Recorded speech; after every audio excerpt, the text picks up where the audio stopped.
তোমাকে মতো ভাড়াটিয়ার জন্য আমার এই নিয়ম করতে হয়। তোমরা তো রাস্তায় আন্দোলন করো, আমরা তো পারি না। অত কথা বাদ, 3 মাস থেকে ভাড়া দিয়ে ভদ্রলোকের মতো চলে যাবা।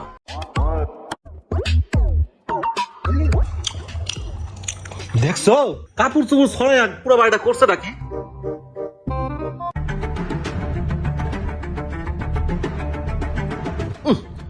রান্নাঘরের কি অবস্থা এটি? পরিষ্কার করা নাই এটি, সব গেছে কই?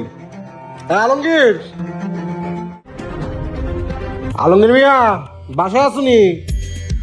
কি রে যে বাড়িওয়ালা। আসসালামু আলাইকুম ভাই। ওয়ালাইকুম আসসালাম। আলমগীর কই? ভাইয়া তো অফিস ছুটেছে, ভাই আইতাছে। ও আচ্ছা, রান্নাঘর এটা অপরিষ্কার কে? পরিষ্কার করে রাখতে পারো না? পরিষ্কার করে রাখো, ঠিক আছে? আচ্ছা ভাই। আচ্ছা।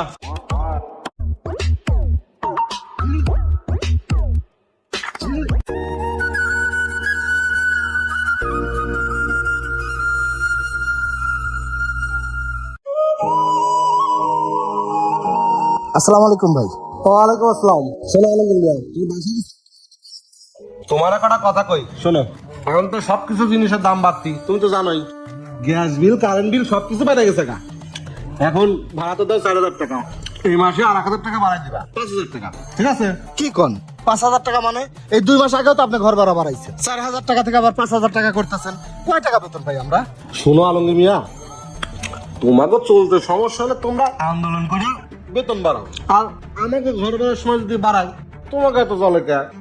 ভাড়া 5,000 টাকায় থাকো থাকো, না থাকো না সাইডে চলে যাও। আমার ভাড়াটিয়ার অভাব নাই, বুঝছো? ও তাহলে এই কথা।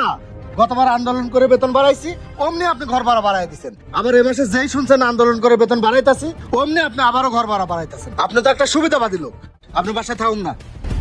ঠিক আছে, না থাকলে নাই। শোনো, 3 মাসের আগে তো বাসা ছাড়ার নিয়ম নাই।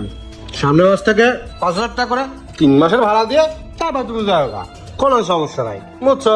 কি কোন ভাই, আমার ভাল লাগে নাই, আমি এই মাসে থাইকা আগামী মাসে চলে যাবো। 3 মাস থাকে যাইতে হইব, এই নিয়ম আবার কবে থেকে চালু করলেন? এই নিয়মে এখন যে করলাম, আজকে থেকে করলাম। তোমাকে মতো ভাড়াটিয়ার জন্য আমার এই নিয়ম করতে হয়। তোমরা তো রাস্তায় আন্দোলন করো, আমরা তো পারি না। অত কথা বাদ, 3 মাস থেকে ভাড়া দিয়ে ভদ্রলোকের মতো চলে যাবা, বুঝছো? যাও। হ্যাঁ, আমরা তো গরিব মানুষ, আপনারা যা কইবেন তাই আমাদের শুনতে হইবে। বেশি কথা কয় না, যাও।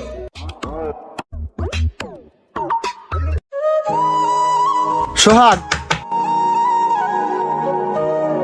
ভাই তুমি আইছো? হ্যাঁ। বাড়িওয়ালা এত সিলি করে গেল, রান্নাঘর নাকি অপরিষ্কার থাকে। আমরা তো সবসময় রান্নাঘর পরিষ্কার করে দেই।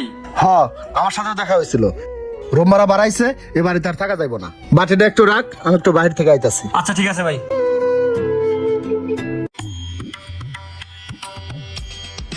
আসসালামু আলাইকুম ভাই। ওয়ালাইকুম সালাম।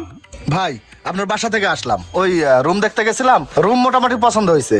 তো এখন ভাড়াটারে কেমনে কি? ও রুম দেখছেন না? আগের ভাড়াটে যা দিছে আপনিও তাই দিয়েন, 4,000 টাকা। ভাই যদি কিছু মনে না করেন একটা কথা বলি। হ্যাঁ বলেন। ওই যে আপনার বাসার ভাড়াটা বাড়ানোর ব্যাপারে আর নিয়মটা যদি একটু বলতেন। নিয়ম কানুন বলতে অন্যান্য ভাড়াটিয়া যে নিয়ম কানুন, আপনার বেলাও তাই। আর আমি 1 বছর আগে বাসা ভাড়া বাড়াই না, যদিও বাড়াই 2 মাস আগেই বলে দিই। আর যদি রুম টুম চাতে চান, আমার 1 মাস আগে বলে দিলেই হবে। ভাই আপনার নিয়ম কানুন শুই না আমার খুব ভালো লাগছে। তো সামনের মাসে 1 তারিখ থেকে আমি আপনার বাড়িতে উঠবো, কিছু অ্যাডভান্স দেই, এটা রাখেন। ঠিক আছে। আচ্ছা ভাই, আসি। ওকে।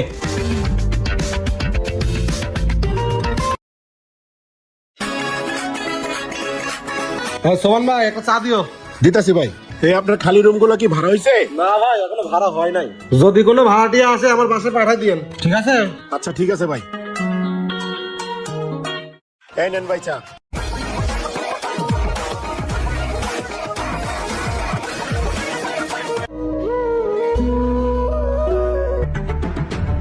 আলমগীর মিয়া দাঁড়াও। তা এখন বাসা কই নিছো? না মানে আমি ওই মোনাবার বাড়িতে থাকি। ও আচ্ছা, শোনো, তুমি তো আমার পুরাতন ভাড়াটিয়া, তোমার সাথে আমার অন্তরাত্মার সম্পর্ক। ওই বাসা ছাড়ে দিয়ে তুমি আমার বাসায় চলে আইসো। ভাড়াটা না বাড়ায় নাই, তুমি আগে যা ভাড়া দিতা ওই ভাড়াই দিও, ঠিক আছে? 6 মাস পরে এখন এই কথা কইতে আইছেন, তখন তো বড় বড় কথা কইছিলেন। আমার মতো ভাড়াটা নাকি আপনার দরকার নাই? ভাই আমি এখন যে বাড়িতে থাকি সে বাড়িওয়ালা অনেক ভালো। আরে তখন আগের মাথায় কখন কি বলে ফেলছি ওটা এখন মনে নাই, তুমি এখনো মনে রাখছো। বাদশাহ দিয়ে বাসায় চলে আসো তো। না ভাই, আপনি একটা সুবিধাবাদী লোক। যেই আপনি শুনছেন গার্মেন্টসের 2 টাকা বেতন বাড়াইছে, অমনি আপনি বাসা ভাড়া বাড়াই দিছে। আপনি একটাবার আমাদের কথা চিন্তা করলেন না। 4-5 বছর ধরে আপনার বাড়িতে ভাড়া থাকছি, অথচ আপনি সেই সম্পর্কের কোনো মূল্যই দিলেন না। রাস্তা একটা কুকুর যদি কেউ 1 বছর পালে, সেই কুকুরটাকে সে মায়া করে। একটা কথা মনে রাখবেন, আমাদের মতো গার্মেন্টস শ্রমিক আছে বলেই, আর গার্মেন্টস আছে বলেই আপনাদের মতো বাড়িওয়ালারা 2 টাকা কইরা খান। মানুষকে মূল্যায়ন করতে শিখুন, আর ভাড়াটাদের সাথে ভালো ব্যবহার করুন। ভাড়াটিয়া আপনাকে খুঁজতে হবে না, ভাড়াটিয়ারাই আপনাকে খুঁজবে। থাকেন, আসসালামু আলাইকুম। হালাই কয় কি, কত বড় সাহস! ঢাকা শহরে এরকম বাড়িওয়ালার সংখ্যা অনেক, যারা ভাড়াটিয়ার সাথে এরকম খারাপ আচরণ করে থাকে। তারা একটাবারও ভাবে না, যাদের সাথে খারাপ ব্যবহার করে তারাই যদি না থাকে, তাহলে ঢাকা শহরে তারা চলবে কিভাবে? তাই বাড়িওয়ালার উদ্দেশ্যে একটা কথাই বলবো, ভাড়াটিয়ার সাথে সুন্দর ব্যবহার করুন এবং সুন্দর একটি সম্পর্ক স্থাপন করুন। ভিডিওটি ভালো লাগলে বেশি বেশি শেয়ার করে সবাইকে দেখার সুযোগ করে দিন। তো সবাই ভালো থাকবেন। আসসালামু আলাইকুম।